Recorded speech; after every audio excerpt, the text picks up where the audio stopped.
Bonjour et bienvenue dans Le Monde Devant Soi, le rendez-vous géopolitique de Slate. Je suis Christophe Caron et je suis en compagnie de Jean-Marie Colombani, directeur de la publication de Slate. Bonjour Jean-Marie. Bonjour Christophe. Et d'Alain Frachon, éditorialiste au Monde et spécialiste des questions internationales. Salut Alain. Bonjour Christophe. En 2019, Emmanuel Macron l'avait déclaré en mort cérébrale. Pourtant, à l'occasion du sommet célébrant ses 75 ans, l'OTAN semble en pleine forme, en meilleure forme en tout cas que Joe Biden. Réunis à Washington pendant 3 jours, les dirigeants des pays de l'Alliance ont largement évoqué la situation ukrainienne et le rapprochement entre Moscou et Pékin.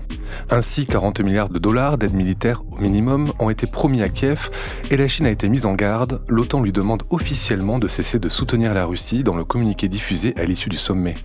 Une Chine qui semble de plus en plus impliquée aux côtés du bloc russe, en témoignent ces manœuvres qu'elle vient de mener avec Minsk en Biélorussie, à quelques kilomètres seulement des frontières polonaises et ukrainiennes.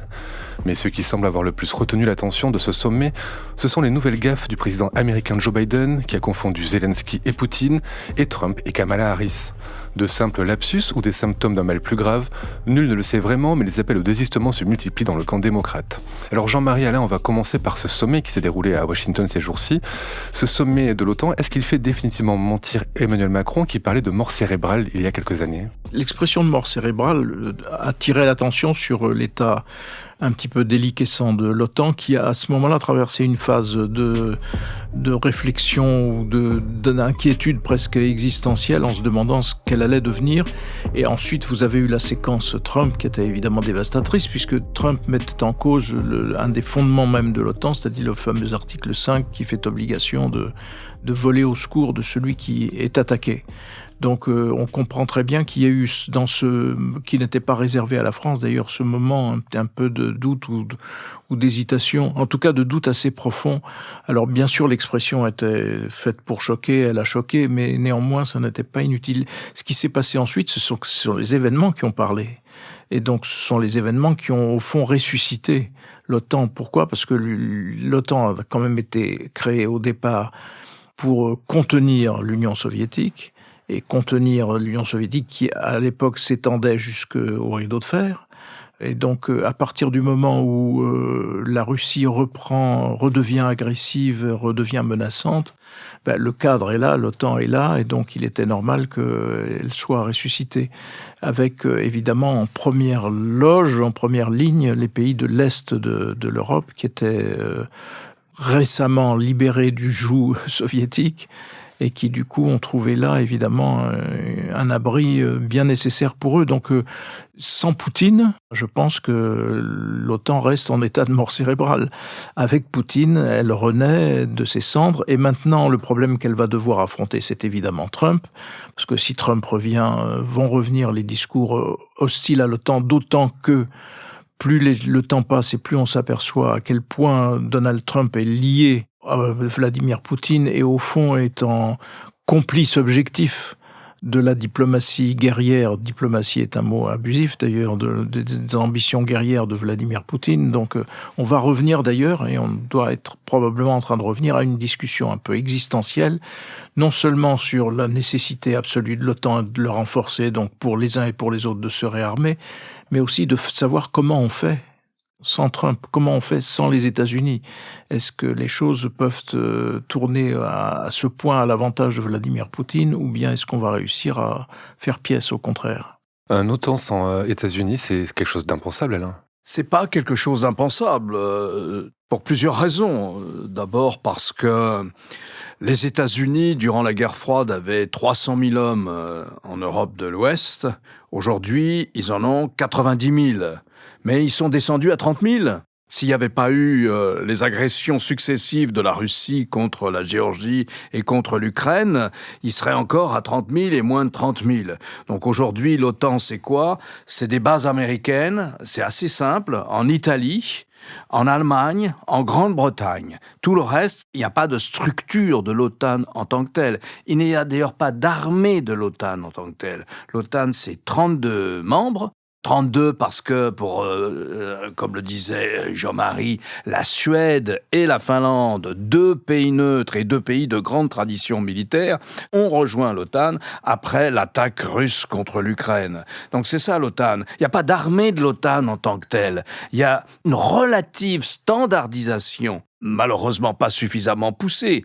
Des munitions, des armements, il y a un commandement dont on peut se servir, il y a un commandement unifié de l'OTAN, il y a un commandement militaire, un état-major unifié, que la France a rejoint il y a quelques années, qu'elle avait quitté pour des raisons liées à sa force de frappe nucléaire en 1966. Donc c'est ça l'OTAN, si vous voulez, c'est une alliance qui garantit aux Européens un minimum de maintien de présence américaine sur le continent européen, et plus cet article 5 de s'il y en a un d'entre nous est attaqué, eh bien les autres le sont aussi et doivent participer à sa défense. C'est pas d'ailleurs aussi automatique que ça quand on lit ce fameux article 5. Donc voilà, c'est ça l'OTAN. Plus donc des bases, la possibilité de bénéficier de tous les satellites américains d'information qui regardent le monde en permanence et qui sont capables de détecter énormément de choses et de déplacements de troupes, etc.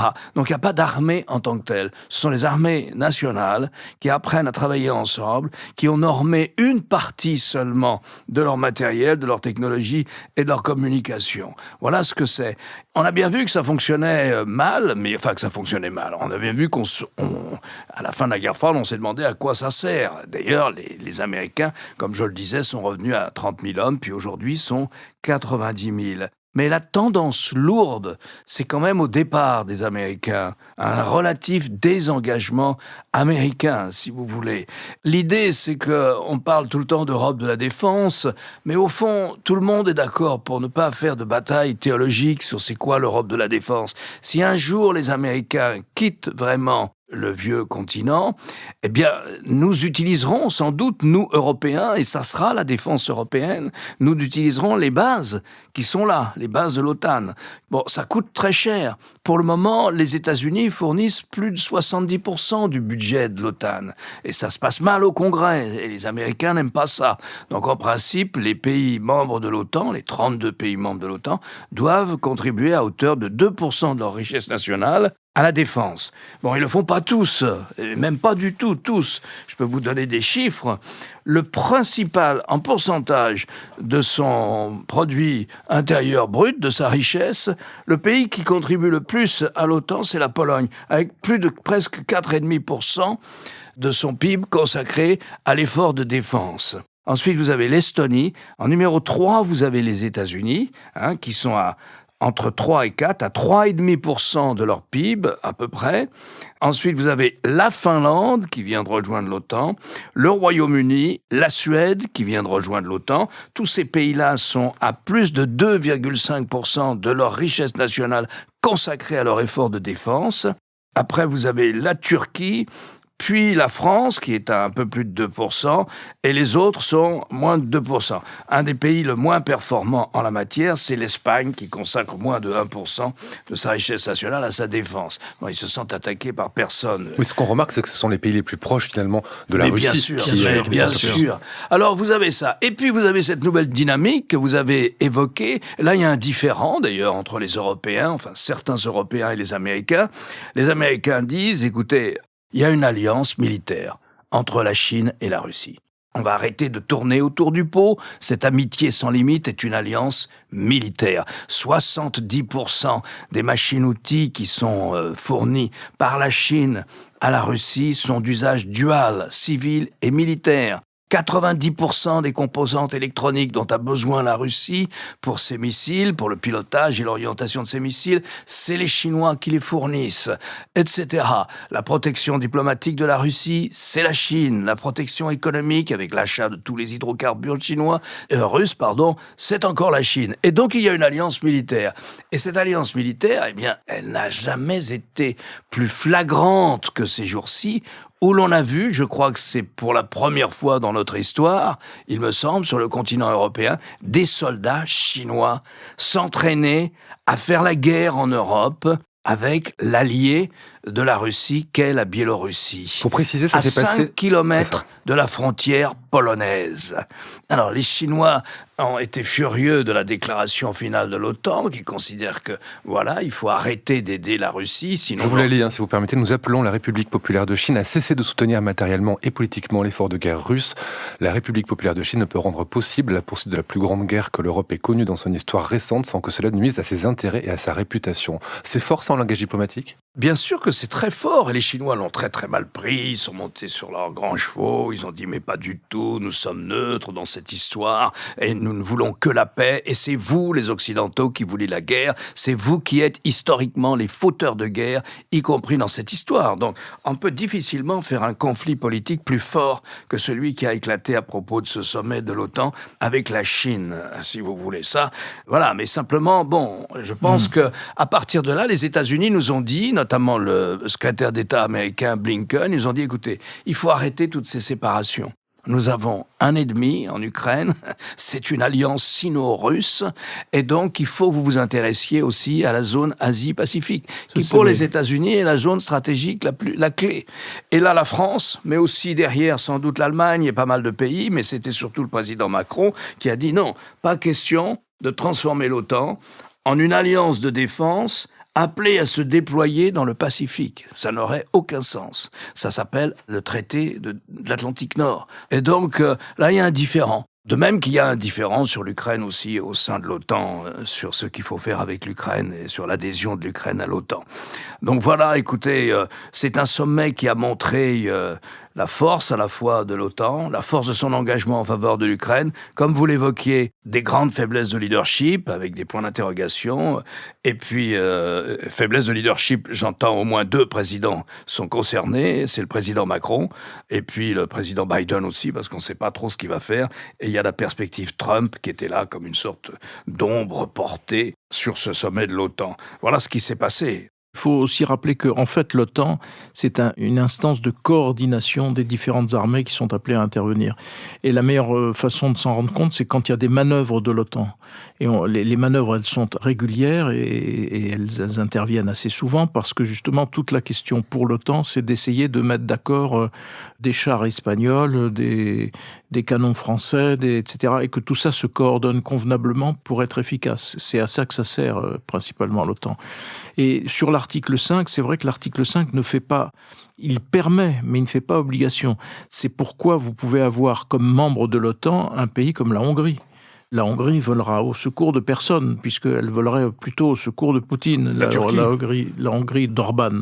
Et d'ailleurs, la discussion qui a eu lieu lors de ce sommet, c'est une discussion entre Orban et Recep Erdogan, qui lui-même ont constaté qu'ils étaient au fond les seuls, compliment d'Erdogan en direction de Orban, le seul à pouvoir parler à la Russie parce que, etc. Donc on voit bien les lignes de c'est vrai ça partage, finalement, là. Ce sont ceux qui sont les mieux placés pour parler à la Russie. Oui, Orban bien et sûr, Erdogan. sauf que quand il parle à la Russie, Orban, il enregistre le fait que la demande russe, la demande de Poutine pour avoir la paix, dit-il, enfin pour que la paix puisse intervenir, c'est d'annexer définitivement les 4 provinces qu'il a déjà annexées et que tout le monde consente à cette annexion. Donc en l'espèce, Orban sert plutôt, si j'ose dire vulgairement, la soupe à Vladimir Poutine, comme il en a l'habitude.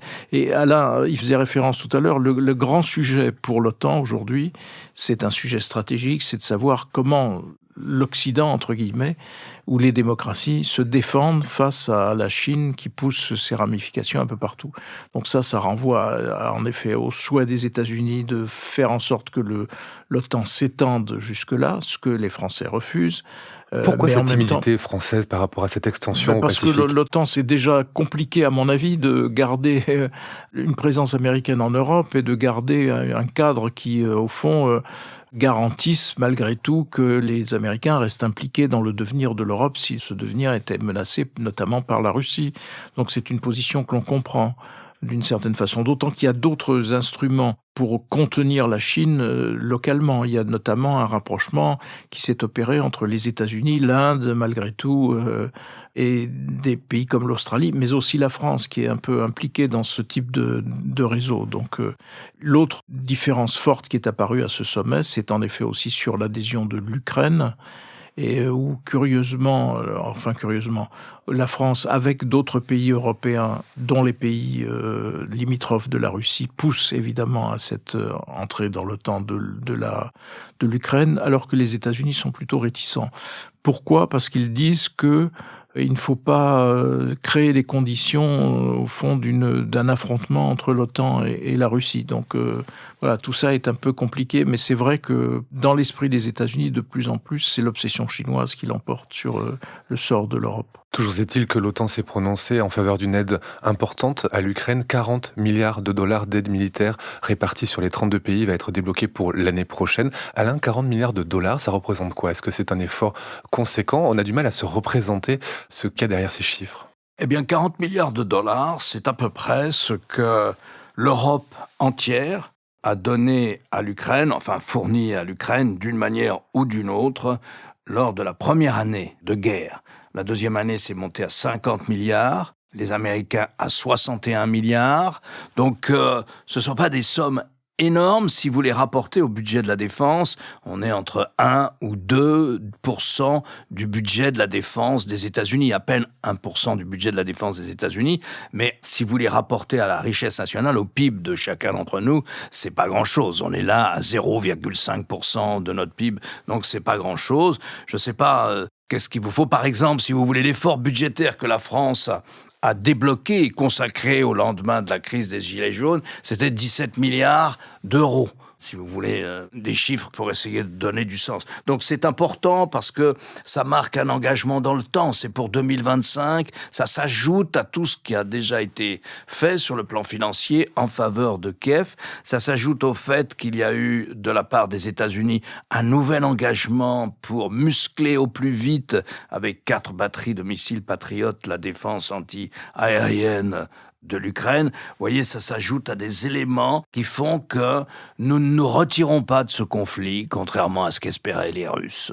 Nous restons engagés dans ce conflit avec un gros problème qui est de montrer aux Russes que nous sommes capables de tenir à long terme, enfin à moyen terme ou à long terme, qui n'auront pas le groupe occidental à l'usure dans cette histoire. Je ne sais pas si c'est vrai ou non, mais c'est ce qu'on ressent en lisant les conclusions, le ton, l'ambiance qu'il y avait dans ce sommet de l'OTAN. Je vous rappelle aussi, pour en revenir à un point de notre conversation, qui est l'arrivée de la Chine sur le continent européen, qu'à Washington, 4 pays étaient invités. Il y a toujours des invités au sommet de l'OTAN. Le Japon, la Corée du Sud, l'Australie et la Nouvelle-Zélande. Il manquait plus que l'Inde pour bien montrer que le souci, c'était la Chine et l'arrivée de la Chine sur le champ de bataille européen qui, enfin, pour des gens de notre génération, est quand même hallucinant. Les Chinois sont déjà venus assez nombreux, mais c'était pendant la guerre de 14 pour remplacer les travailleurs français. Parmi eux, d'ailleurs, il y avait Deng Xiaoping et Zhou Enlai chez Renault, pour faire les chars, les premiers chars de l'armée française. Mais là, ce sont des militaires chinois. Vous imaginez comme les Polonais ont dû apprécier que les militaires chinois manœuvrent à 5 km de leurs frontières. Ben voilà, c'est ça le théâtre stratégique de nos jours. On peut interpréter ça comme une réponse du berger à la bergère, c'est-à-dire qu'une réponse des Chinois au fait que les États-Unis veulent étendre le parapluie OTAN à la zone de la mer de Chine, notamment, qui fait l'objet de convoitises de la part de Chine.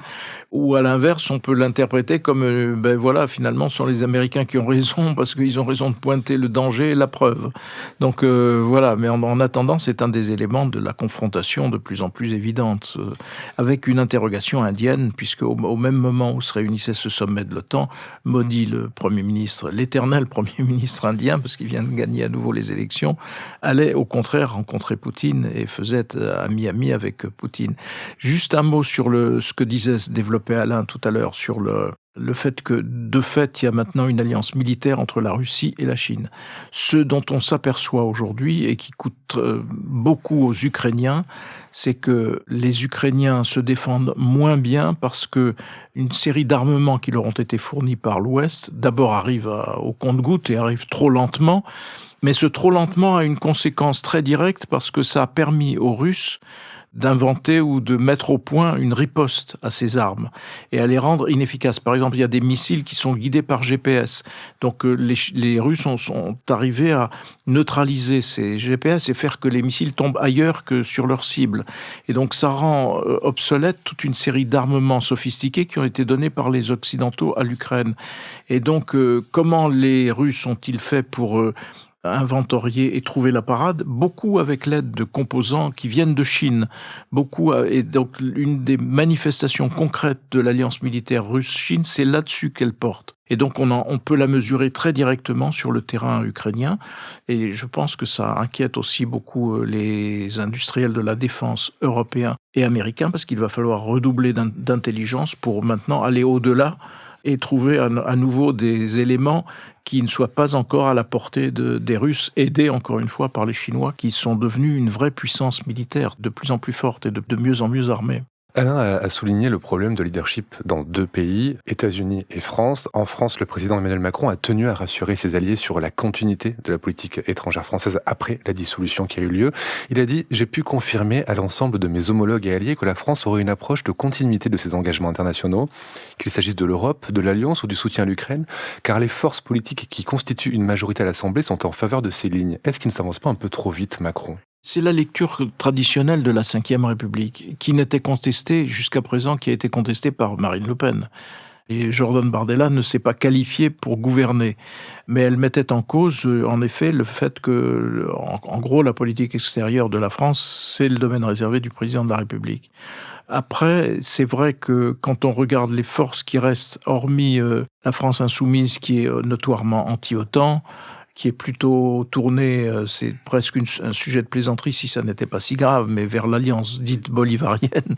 Mais entre des socialistes à la droite, en passant par les macronistes évidemment, en effet, il y a un consensus. Mais surtout, il y a de la part de toutes les autres forces politiques une acceptation de la règle du jeu sur la prééminence présidentielle, sur la politique extérieure. Encore une fois, hormis la France insoumise et hormis Marine Le Pen. Donc il n'a pas tort de dire cela. Mais en même temps, il aura quand même du mal à rassurer, tant la situation créée par la dissolution est incertaine, et tant cette situation peut déboucher sur une crise beaucoup plus grave que celle que nous avons aujourd'hui, une crise politique, j'entends, qui alors pour le coup continuerait d'affaiblir la position française, qui est déjà affaiblie par ce qui vient de se passer. L'autre leader affaibli, Alain, c'est Joe Biden, évidemment, surtout depuis le débat qu'il a opposé à Trump il y a une quinzaine de jours. On l'a vu encore multiplier les gaffes lors de la conférence de presse, confondant Zelensky et Poutine, Kamala Harris et Trump, et puis les termes commander-in-chief et chef d'état-major. Bon, ce sont des lapsus, il est habitué à faire des lapsus, mais dans le cadre actuel, ça se complique pour lui. On a vu Nancy Pelosi douter de la capacité de Biden à aller au bout de la campagne. On a vu George Clooney, alors ça peut avoir l'air anecdotique, mais c'est une voix qui porte et c'est un soutien démocrate très puissant, s'exprimer dans le New York Times pour appeler Biden à se désister après avoir prévenu Obama qu'il le ferait. Obama n'a pas empêché Clooney de prendre la parole, ce qui montre quand même aussi peut-être le positionnement d'Obama. Ça semble de plus en plus compliqué pour lui. Est-ce que vous pensez qu'il pourra tenir jusqu'en novembre? Et sinon, on parle d'un ticket peut-être, Kamala Harris et Hillary Clinton. En tout cas, ce sont deux personnes qui ont été testées dans les sondages et qui font plutôt de bons scores. Comment vous analysez ce qui se passe actuellement du côté du camp démocrate dans cette course à la Maison-Blanche? Les 8 jours qui viennent, là, qui sont devant nous, vont être déterminants. C'est-à-dire qu'il va y avoir à nouveau toute une batterie de sondages avec des hypothèses autres que Joe Biden, et on verra bien sur cette base-là si Joe Biden peut toujours prétendre être le meilleur candidat, celui qui a le plus d'expérience, etc., pour battre Trump. Étant donné qu'il faut bien comprendre ce qui se passe en ce moment aux États-Unis, Trump n'est pas populaire, contrairement à ce qu'on croit. Trump a un niveau de popularité extraordinairement faible. Il l'avait déjà quand il était à la Maison-Blanche. Il a un niveau très faible aujourd'hui. Autrement dit, battre Trump, c'est quand même pas une performance extraordinaire. Trump, il est sûr d'avoir 80% du noyau dur de l'électorat républicain. Et pour le moment, il domine dans la demi-douzaine d'États où ce sont les électeurs indépendants qui de temps en temps vont par des démocrates, de temps en temps vont du côté des républicains, qui vont faire la décision. Pour le moment, dans ces États clés, Trump bat Joe Biden. Et c'est pas d'aujourd'hui. Depuis le début de la campagne, véritablement, disons depuis 6 mois, 1 an, celui qui est systématiquement en tête, dans les États où les indépendants vont faire la décision du prochain président, lorsqu'on va voter le mardi 5 novembre de cette année, eh bien, Biden est régulièrement battu, si vous voulez. Alors, il est à la Maison-Blanche, il est un président sortant, il n'a pas un mauvais bilan, Et il a en face de lui quelqu'un qui n'est pas très populaire non plus, en tout cas chez les indépendants. Avec tout ça, avec tous les atouts qu'il a en main, il est quand même battu par Trump. Si c'est confirmé, par les 8 jours de sondage qui s'annoncent, moi je prends le risque de dire au micro de Slate qu'il ne sera pas le candidat du Parti démocrate le 5 novembre. Et là, vous l'avez rappelé, pourquoi George Clooney c'est important ? C'est important d'abord par la notoriété, mais ensuite c'est lui qui organise les levées de fonds aussi. C'est un militant démocrate. Et on a vu beaucoup de gens qui soutenaient financièrement le Parti démocrate suspendre leur soutien. Et pourquoi Nancy Pelosi, qui est une femme politique qui a 82 ans aujourd'hui, qui a été l'élue de Californie à la Chambre des représentants pendant 40 ans, qui a été une extraordinaire présidente de la Chambre des représentants lorsque les démocrates avaient la majorité, c'est une amie de Joe Biden. Ils ont le même âge, ils ont fait tout ça ensemble, ils ont toute leur carrière politique en commun et ils lui accordent une confiance absolue. Peut-être il n'y a que la femme de Joe Biden qui a autant d'importance dans cette prise de décision. Donc Nancy Pelosi aussi, c'est très important. Et puis il se passe beaucoup de choses chez les démocrates, parce que les élus démocrates commencent aussi à dire non, nous on va pas à la bataille électorale avec Joe Biden. Et voilà, ça aussi, ça compte, si vous voulez. On va renouveler 1/3 du Sénat le 5 novembre et on va renouveler l'ensemble de la Chambre des représentants, plus 1/3 des gouverneurs, plus plein de gens dont la fonction est une fonction élective dans le système américain. Donc, tout ça est de mauvais augure pour Biden. Et il y a maintenant, je ne sais pas si vous vous souvenez, mais un des maîtres d'œuvre de la victoire de Bill Clinton en 1992, c'était un personnage haut en couleur, très drôle, un des meilleurs analystes de la classe politique américaine, un nom d'origine française, un Cajun de Louisiane qui s'appelle James Carville. Et James Carville a fait cette semaine un grand article dans le New York Times. Il aime beaucoup Joe Biden. C'est véritablement, il n'a cessé de défendre Joe Biden et la manière de faire de la politique de Joe Biden. Il a porté en modèle et en exemple, mais il dit non, c'est fini. Joe Biden ne peut pas gagner l'élection. Il n'est pas en état d'assurer aux Américains qu'il faut durer jusqu'à 86 ans s'il est élu. Donc, il ne faut pas qu'il se présente. Et il faut qu'il se désiste. Et à ce moment-là, parce qu'il y a quand même un problème politico-juridique que Joe Biden dit très très bien. Il dit, écoutez, les Américains ont voté. Les électeurs démocrates ont voté.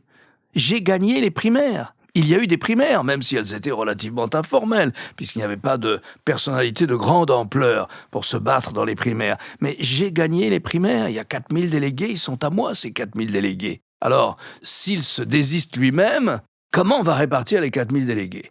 Alors Carville dit, nous ne sommes pas comme les républicains. Chez les républicains, c'est quasiment un parti de caudillo. Et tout ce que dit Trump, c'est la parole d'or. Tout ce que fait Trump, c'est formidable. Tout ce que pense Trump, c'est... Et personne n'ose contredire Trump. C'est pas comme ça chez nous. Nous, on a une tradition de débat. Eh bien, il faut organiser ce qu'on appelle des town halls là-bas. C'est des caucus ou bien des caucus. C'est-à-dire que pendant un week-end, dans 4 États, un au sud, un au nord, un à l'ouest, un à l'est, on va refaire des caucus. Et les gens peuvent aller dans les écoles, les gens peuvent aller dans les mairies et vont se présenter devant eux avec leur programme, 4 ou 5 candidats démocrates qu'on connaît. Il y a le gouverneur de Californie, la gouverneure de Michigan sans doute, et ainsi de suite, y compris Kamala Harris.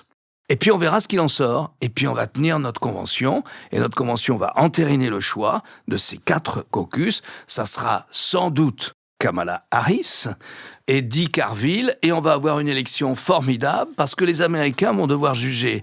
D'un côté, vous avez la procureure, une ancienne très haute magistrate, qui a eu des très bons scores dans la lutte contre la drogue et dans la violence contre les femmes en Californie.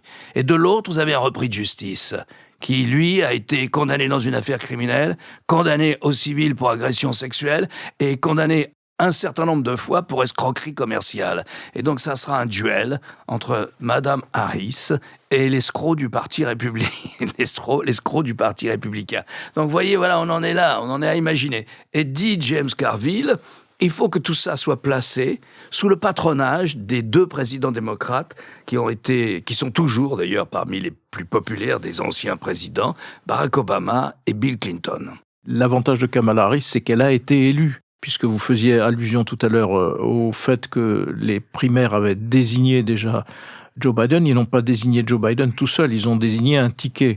Donc Kamala Harris, elle est déjà forte des suffrages qui ont été portés sur ce ticket, et donc elle peut s'en prévaloir, et je pense que c'est vers cela qu'on devrait aller, mais sans passer par le processus inventé par Carville, et aller directement au fait qu'elle a déjà une légitimité. Mais bon, ça suppose d'abord que Joe Biden accepte de se désister. Merci Jean-Marie, merci Alain. J'attire votre attention, auditeurs et auditrices, sur les 2 hors-séries de New Deal qui seront diffusés cet été, dont le premier a déjà été diffusé ce mercredi, qui sont consacrés à l'histoire des partis républicains et démocrates, une histoire étonnante qui montre le changement de paradigme de ces 2 partis au cours de l'histoire. Alain, je rappelle votre chronique chaque jeudi dans Le Monde et sur lemonde.fr. Jean-Marie, je rappelle quant à vous votre participation à l'émission politique sur France 24, qui est toujours en cours ou qui est en pause là, et qui va s'arrêter bientôt, mais qui vient de se consacrer évidemment aux conséquences de la dissolution. Et on pourra vous écouter tout l'été dans votre podcast Mémoire d'un monde. Merci à vous 2. Le Monde devant soi s'arrête pour cet été. Évidemment, nous reviendrons en cas de démission de Joe Biden ou en cas d'actualité forte. Merci à tous et bon été. À moins que ce soit une démission du président de la République. Aussi. Merci Christophe. Merci Christophe.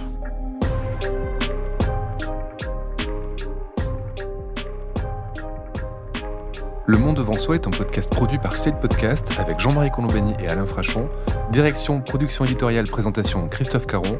Montage et réalisation Aurélie Rodriguez.